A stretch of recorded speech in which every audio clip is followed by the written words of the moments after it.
ভেতর বানাইছে ভবে ছোট্ট একখান ঘর, সেই ঘরেতে বসত করে আমার অন্তর। বুকের ভেতর বানাইছে ভবে ছোট্ট একখান ঘর, সেই ঘরেতে বসত করে আমার অন্তর। দিবারাত্রি খোলা থাকে, দিবারাত্রি খোলা থাকে, যেই নয়া জব ঘর আমার অন্তর।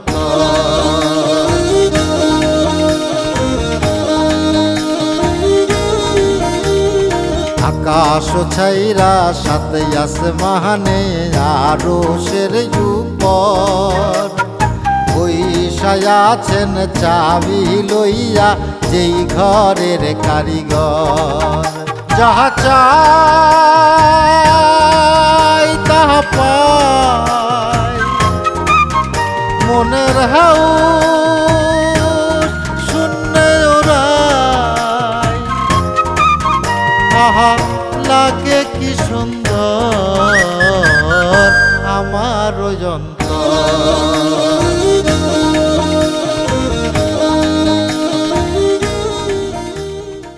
তোমার ঘুমের উপর কোনো কন্ট্রোল নেই। আরে যে মানুষ ঘুম জয় করতে না পারে সে মানুষ তো সারা জীবনে কিছুই করতে পারবে না। জীবনে বিয়েটারে অনেক কঠিন কাজ মনে করেছিলাম, সেটাই যখন করে ফেলাইছি। বেনু যাতে আমার কাছে তালিম নিতে না পারে সেই জন্য তুই ওই যে সামান্য একটু ষড়যন্ত্র করেছিস সেটা আমি বুঝতে পারিছি। গ্রামের মানুষের বাড়ি বাড়ি দিয়ে সুবিধা দিয়ে এই দোকানের উন্নতি কি হবে সেটা তো বুঝতে পারতেছি না। ইডা করলে দোকানের সুনাম বাড়বে। মালামাল বাড়ি বাড়ি পৌঁছে দেওয়ার জন্য কি নতুন কর্মচারী নিয়োগ দেবেন ভাই? নতুন কর্মচারী লাগবে কেন? জাপান আছে না। এই গ্রামে আমার আর থাকা হবে না রে, তারা আমার পিছনে শত্রু লাগিছে। আপনার কোথাও জাতি হবে না নে, আপনার ওষুধ আমি নিয়ে এসেছি। বেনু খুনকার রে পালাচ্ছে, নটরাজ বাদ দিল কেন? নটরাজ তো তাকে বাদ দেয়নি, সে নিজে থেকেই আবল তাবল বকে বাদ হয়ে চলে এসেছে। আপনি কার কাছ থেকে শুনলেন কেন? শোনার লোক তো একটাই, দেখো।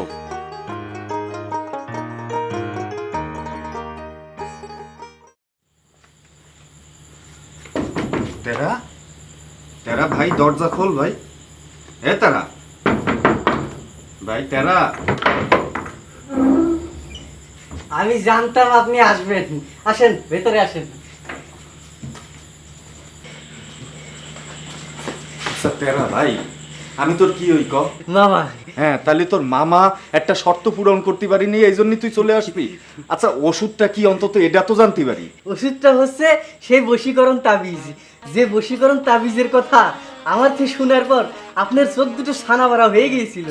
সেই তাবিজ কি এখন তোর কাছে নেই? কোয়ানে দে দে দেখ ভাই, এই তাবিজটা পালি আমার আর দেশান্তরী হতে হয় না। কোয়ানে রাইছিস, দে না। তার আগে কথা দেন মুসসানরে ফিরে আনার উদ্বেগ নেবেন। আচ্ছা উসান রে ফিরে আনবানি, কোয়ানে রাখেছিস, দে ভাই না। ভালো করে ওই পণ করার মতো করে কথা দেন।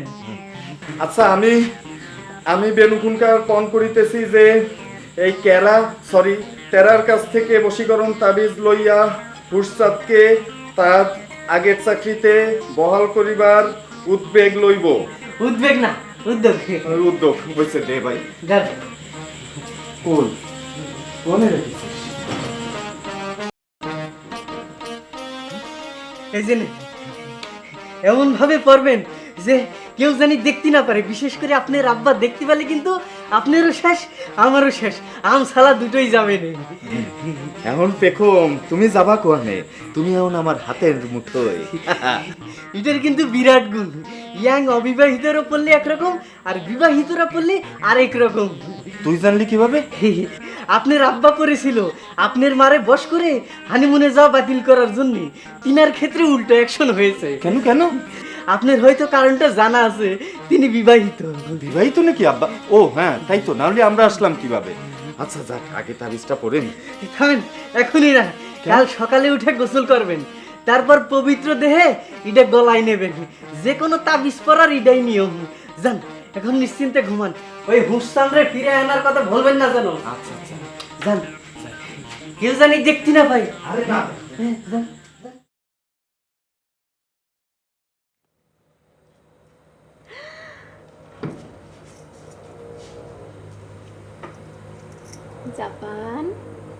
বাবু সোনা, বাবু সোনা এ, ওঠো। এ, কিটা কি ডাকছিস কেন? দুটো কাঁটা মিলে যখন উদ্যমুখী হয়, ঘড়ির কাঁটায় সময় তখন 12টা হয়। 12টা বাজলে মি ভাই আর সট ভাইকে ডাকি দেওয়ার কথা, তাই না? আরে রাত্রির বেলা আমি ওনাকে ডাকতে যাবো কোন দুঃখিত, হ্যাঁ? কিন্তু তুমি যে বলেছিলে ঘড়ির কাঁটা যখন দুটো এক জায়গায় উদ্যমুখী থাকবে তখন সময় 12টা বাজবে, আর 12টা বাজলে মি ভাই আর সট ভাইকে ডাকি দিতে হবে। ওই দেখো ঘড়ির কাঁটা দুটো উদ্যমুখে তাকায় আছে, দেখো দেখো দেখো। ওরে আল্লাহ রে আল্লাহ, এই উর্বর মস্তিষ্কের নারী নিয়ে আমি কি করি? আরে আমি তো তাকে ডাকতে বলেছিলাম দিন 12টার সময়, রাত 12টার সময় না। রাত কি দিন সেটা তো তুমি আমাকে শরৎ মন্ত্রী বলো নাই। তুমি আমাকে বলেছো যে দুটো কাঁটা মিলে যখন উদ্যমুখী হয় সময় তখন ঘড়ি কাঁটায় 12টা হয়, 12টা বাজলে মি ভাই আর সট ভাইকে ডাকি দিতে হবে। এখন যাও তোমার সুমন্দিদের ডাকে তুলো, যাও যাও। সত্যি তুমি মহান মহিয়সী। তোমার মতো এরকম ফ্রি স্টাইল বুক আমি জগতে আর কেউ করে কিনা আমার জানা নেই। এমনিতেই দেরি করে শুইছি, চোখটা মাত্র আটি আসতেছিল আর উনি এসে হ্যাঁ, আমার উপর সত্যিছো কেন? বোকামি যাওয়ার তোমারই হয়েছে, সরের মধ্যে রাত দিন সম্পর্কে কিছু বলা নাই। আচ্ছা দাও, বুক আমি মাইনে নিচ্ছি, কিন্তু তুমি কি আমারে বলতে পারো কোন মহান দায়িত্ব পালনের জন্য তুমি এই রাত 12টা পর্যন্ত যাই গিয়েছো? দোকানে ভাইকে ওই ছড়া শোনাতে গেলাম না, তখন গল্প করতে করতে রাত হয়ে গেল, আর বাড়িতে ফিরে দেখেছে ঘড়িতে 12টা বেজে গেছে। ঘড়িতে 12টা না, আমার 12টা। আচ্ছা, তোমার দুই ভাইরে তুমি দোকানে জাগ্রত রাখে এসে আমার এই ঘুমেতে ডাইকে তুলতেছো কি? তাগের ঘুমতে ডাইকে তোলার জন্য? হ্যাঁ, এটা কোন ধরনের বুকামি? এটার তো আমি তো কোনো ক্লারিফিকেশনে ফেলতে পারতেছি না। ভাইকে যে দোকানে জাগ্রত দেখে এসেছি সেটা মনেই ছিল, কিন্তু ঘড়ির কাঁটা একটার উপরে আরেকটা উদ্যমুখী দেখে না সব কিছু কিরম জানি গুলায় গেল। কিরম যেন গুলো হয়ে গেল, সবকিছুই কিরম গুলো হয়ে যায় কেন তোমার? তুমি কিন্তু আমাকে একভাবে বইকেই যাচ্ছ, আমি কিন্তু মিভাই কাছে কমপ্লেন করে দেব। এই মেয়ে ভাইয়ের থ্রেট দিয়ে তো আমার সারাটা জীবন সোজা করে রাখলে, হ্যাঁ? আর সব বাদ দাও দিনি। আসো প্রিয়তমা, আসো শুয়ে পড়ি, কাল সকালে আবার দোকানে যেতে হবে না। আসো শুয়ে পড়ো। তুমি শোকা, রান্নাঘর গুছাই যায়নি, আমি যে রান্নাঘর গুছাই গে। ও আল্লাহ, আল্লাহ তুমি এই স্ত্রী লোকটার বেরেন্ডারে রিটায়ারমেন্টের ফিরোয় দাও, আমার একটু বাঁচাও।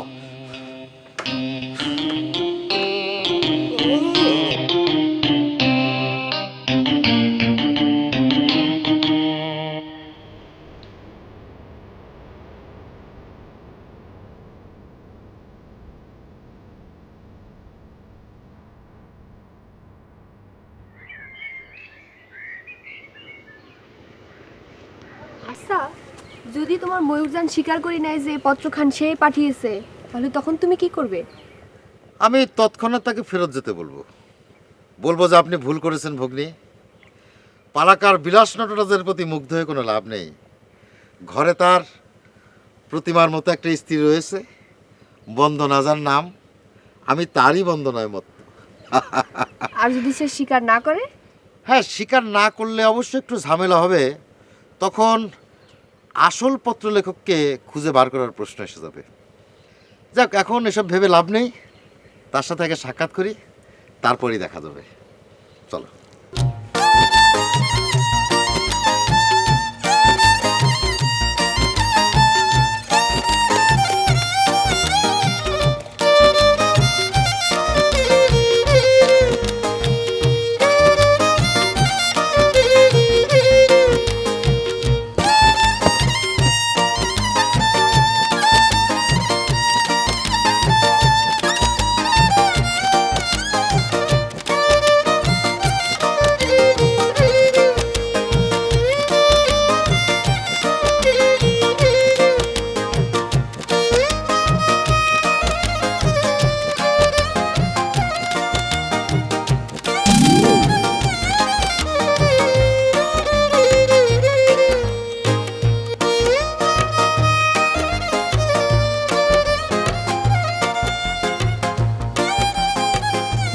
এই এই এই অর্বাচীন বালক, এই এদিকে ঘোর।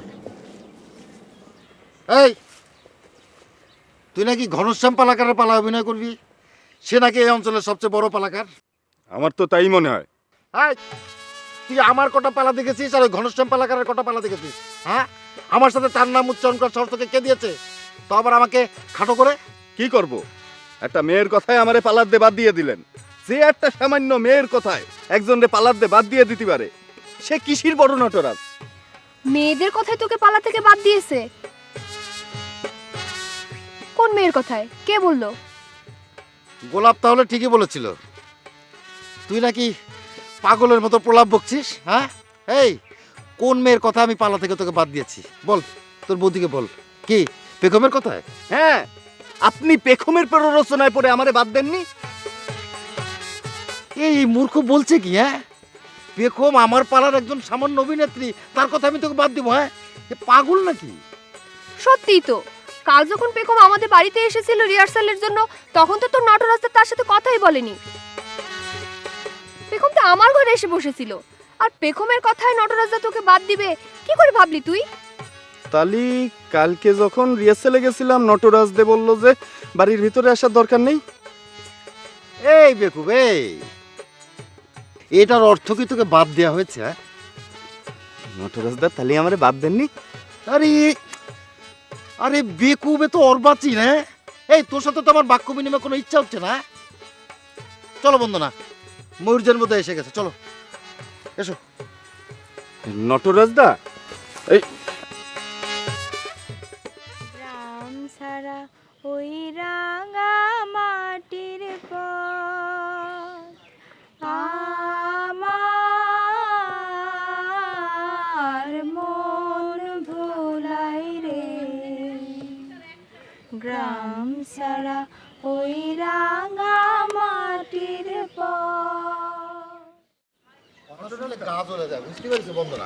মানে আমার নটরাজ দা প্লিজ প্লিজ একটু একটু যদি বলতেন। এই কি বলবো? হ্যাঁ, ওই যে আমারে পালার দিয়ে বাদ দেওয়ার কথা।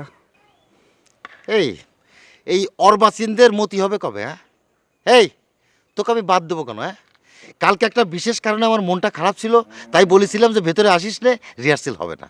ও আমি আমি বুঝতে পারিনি। নটরাজ দা আমারে মাফ করে দেন। আমারে আসলে পেখম ভয় দেখাইছিল যে আপনার পালার দিয়ে ও বাদ দেওয়ার ব্যবস্থা করবে, এই জন্যই আমি। তুমি তা ভেবে নিয়েছো বলে পেখমের সে কি চিন্তা, তুমি যদি দেখতে। এই পাসার, পাসার বলতেছি, পাসার মাফ করে দিচ্ছেন? উঠে দাঁড়া, ওঠ। এই তুই ঘনশ্যাম পালাকারকে আমার চেয়ে বড় পালাকার বললি কেন? বল। ভুলে গেছে নটরাজ দা, আমারে মাফ করে দেন। আসলে তখন ওই রাগের মাথায় বলে ফেলেছি তো। আসলে ওটা আমার মনের কথা না, আমার মনে কি আছে সেটা আমি ভালোভাবেই জানি। আপনার চেয়ে বড় পালাকার এই অঞ্চলে কোনোদিন জন্মায়নি, জন্মাবেও না। আর ওই ঘনশ্যাম পালাকার আপনার সমান হতে হলে তো ওরে আরো 10 বার জন্ম নিতে হবে। কথাটা বললি বটে, অন্তরটা জুড়াই দিলি। যা বাড়ি যা, বাড়ি গিয়ে নতুন জামাকাপড় পরে তৈরি হয়ে নে যা। আমি ময়ূরজানকে আনতে যাচ্ছি, বাড়ি বাড়ি গিয়ে পরিচয় করায় দেবো। চলো বন্ধনা।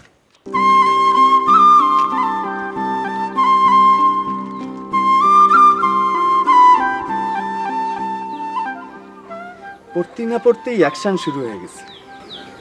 পালার পাট ফিরে পেলাম।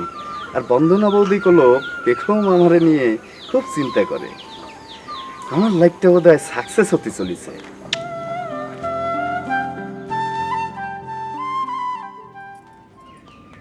সাইজি বাড়ি আছেন নাকি? সাইজি, কিডা? আমি। আর তুমি আমাকে চিনতেছো না নাকি? হাড়ি মাথায় দিয়ে থাকলে চিনবো কি করে? ও তফরেজ ভাই, হাড়ি মাথায় দিয়েছেন কেন? আর বলো না পেখম, এই হাড়ি নিয়ে খোয়াব দেখে এবার বেকার অবস্থা, তাই হাড়ি সহ চলে এসেছি সাইজির কাছে ছুটে ওই খোয়াবের মাঝে যা শুনতে। তা সাইজি কোন দিকে গিয়েছে, মাঠে না চা খাতি? মনে হয় চা খাতে। ও তাহলে আমি সেদিকে গেলাম।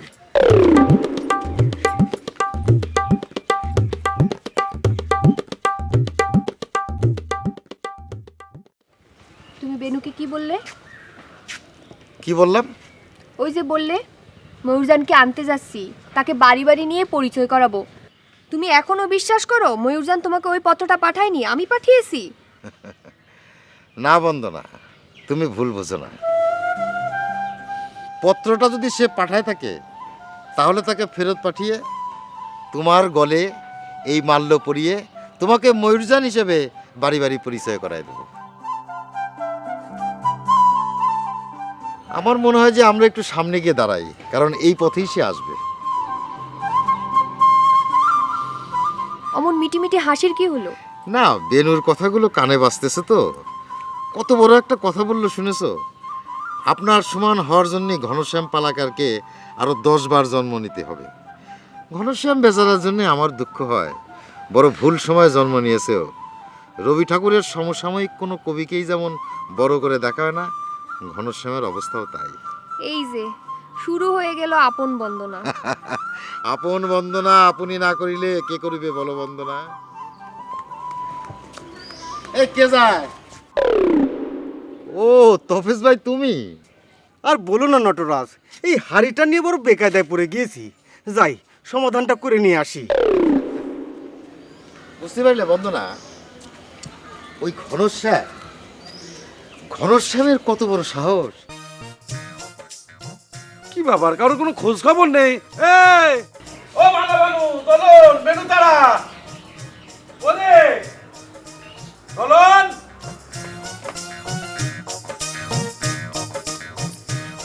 আব্বা দেখেন তো, এই পোশাকে স্বর্ণবুর সামনে দাঁড়াতে চাই। কি ব্যাপার মা, তুমি এই পোশাক পরে এসেছো কেন?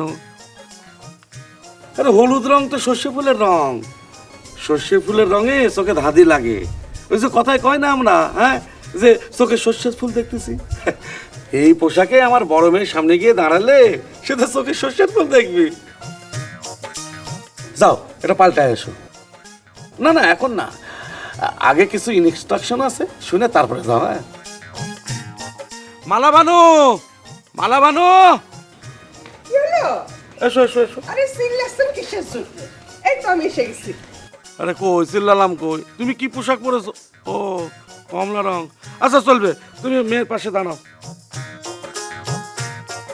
বেনুতারা, বেনুতারা। আব্বা, কি আমাকে আর তেরাকে কখনো একসাথে ডাকবেন না, একটু সমস্যা হয়। কি সমস্যা? না মানে হয়েছে কি যে বেনু তারা একসাথে যখন ডাকেন তখন মনে হয় যে বেনু একটা ঘাটতারা ছেলে, মনে হয় গালাগালি দিচ্ছেন। আসলে কি আমি ঘাটতারা? আম্মু তুমি কও আমি কি ঘাটতারা?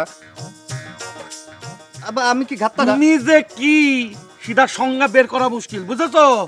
যাও মায়ের পাশে গিয়ে লাইনে দাঁড়াও, যাও যাও। এই তারা, তারা, এ কি তুই এসব কি সাজেছিস? আপনি তো বলেছেন আপনার বড় মেয়ে আসতেছে, ঠিক মতো সাজাগুজা করছি। সাজাগুজা মানে তো এসবই বুঝায় নাকি? আচ্ছা তুমি এসব পেলে কনে? আপনার তো চুরি করেছি, কি করব? ছেলেগের তো আর সাজাগুজা হয় না, সাজাগুজা মানে মেয়েগের ফিটিংস। দেখেলেন দিলা ভাই ঠিক মতো সাজাগুজা হয়েছে কিনা। আচ্ছা এই তোমার গোষ্ঠীর ভিতরে এই পাগল ছাগল ছাড়া কি নর্মাল মানুষ জন্মায় না? এর মধ্যে আপনি গোষ্ঠীটা আনতেছেন কিসের জন্য? ওর মতো একটা সোজা ছেলে, সাজগোজের বালাই নাই। সাজগোজ বলতে অটোমেটিক তো সোনা পাউডার টিপ লিপস্টিকে বুঝবে নাকি? যা তুই এই সাজেই থাক, যা যা। পাউডারটা একটু মাখা কম হয়ে গেছে, আর একটু বেশি করে মাখলে আরো ফাইন লাগবে। থাক, পরে মাখলেও চলবে। এখন তোমরা লাইন করে আমার পিছনে পিছনে এসো, এই বারান্দায় গিয়ে সব বুঝাই দিতেছি, এসো।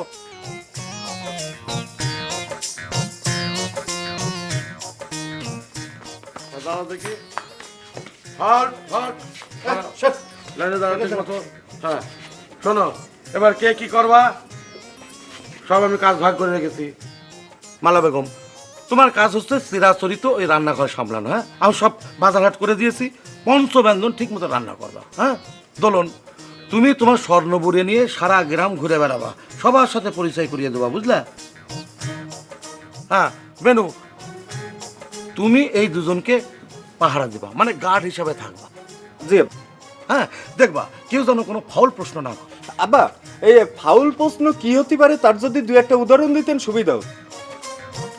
কারণ কি আবার কি হবে? কেউ হয়তো জিজ্ঞেস করতে পারে যে যে বাপ তোমারে কোনোদিন দেখলো না তার কাছে ফিরে আইলে কি করতে? না প্রশ্নটা যে ইদাই হবে সেটা না, তবে এরকম হতে পারে। হ্যাঁ সে বিষয়ে তুমি গার্ড দেবা, ঠিক আছে? আর তারা, তুমি তোমার স্বর্ণ খালারে নিয়ে গোয়াল ঘরে গিয়ে সব গরুর সাথে পরিচয় করে দেবো, ঠিক আছে?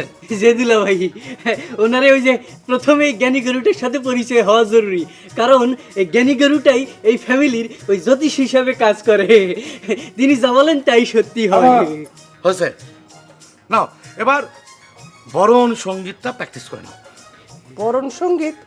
সঙ্গীত তার মানে গান গাইতে হবে? আরে গান না, বরণ সঙ্গীত। আরে বরণ সঙ্গীতের জন্য সুরফুর কিছু লাগবে না, ওই বাণী ঠিক থাকলেই হবে, বুঝেছো?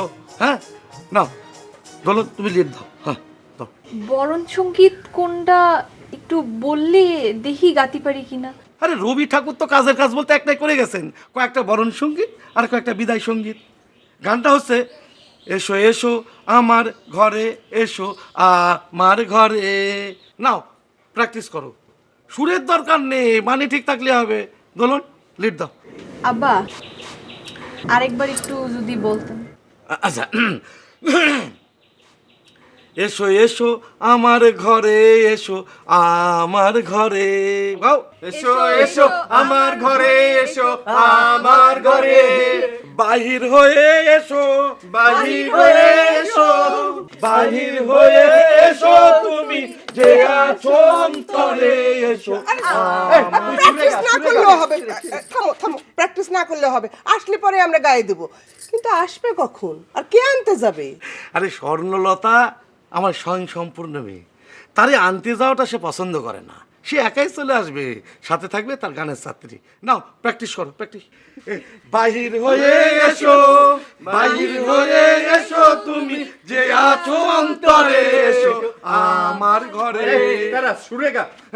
আমার ঘরে, এসো এসো আমার ঘরে, এসো আমার ঘরে। যাহা চাই